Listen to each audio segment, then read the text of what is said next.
তো ফাইনালি আমরা চলে এসেছি নবদ্বীপ। এখন এই যে লাইনে দাঁড়িয়ে আছি, টিকিট কাটার এই বড় লাইন পড়েছে। খেয়াঘাটে চলে এসেছি, ভীষণ ভিড়। এখন ওই পারে যাব। তো গঙ্গায় কিন্তু প্রচুর জল, জানো তো। আর দেখো ভিড়ও ভীষণ ভিড়, একটু ভয় ভয় লাগছে। যাই হোক, মহাদেবের নাম করে যাই।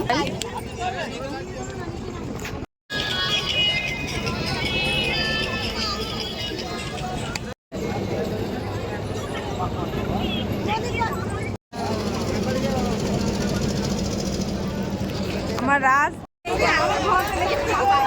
সেলফি স্ট্যান্ড বের করবো নাকি?